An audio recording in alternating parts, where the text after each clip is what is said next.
ദേശീയ പുരസ്കാരം നേടിയ നടി സ്നേഹലത റെഡ്ഡി അടിയന്തരാവസ്ഥയുടെ രക്തസാക്ഷിയാണ്.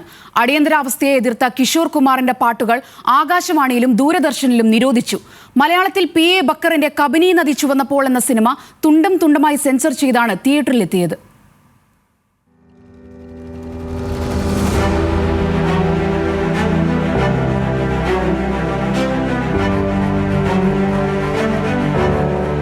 സംസ്കാര എന്ന സിനിമയിലൂടെ ദേശീയ പുരസ്കാരം നേടിയ സ്നേഹലത റെഡ്ഡി ഹെൻറിക് ഇബ്സന്റെ പീർ ഗിന്തും ഷേക്സ്പിയറുടെ 12th നൈറ്റും ഇന്ത്യൻ സാഹചര്യങ്ങളിലേക്ക് മാറ്റി അവതരിപ്പിച്ച മഹാനാടക പ്രതിഭ.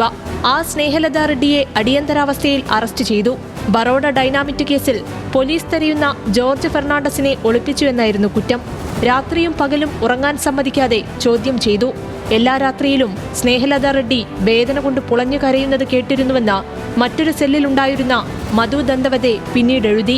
ആസ്മയുണ്ടായിരുന്ന സ്നേഹലതയുടെ സ്ഥിതി അതീവ ഗുരുതരമായി.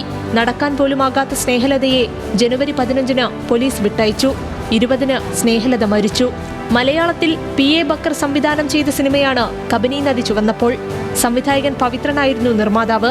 നക്സൽ പ്രസ്ഥാനം വിഷയമായ സിനിമയുടെ പകുതി ഭാഗങ്ങളും എഡിറ്റ് ചെയ്തു നീക്കിയാണ് പ്രദർശനത്തിനെത്തിയത്.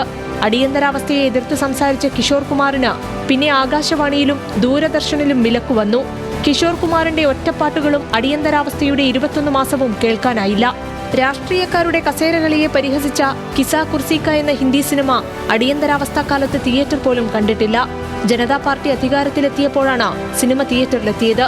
സഞ്ജയ് ഗാന്ധിയെ പുകഴ്ത്തി സംസാരിക്കാനാവില്ലെന്ന് പറഞ്ഞ ദേവാനന്ദിന്റെ സിനിമകൾ ദൂരദർശനിൽ പ്രദർശിപ്പിക്കുന്നത് വിലക്കി. ഗുൽസാറിന്റെ ആനന്ദി എന്ന സിനിമ നിരോധിച്ചു.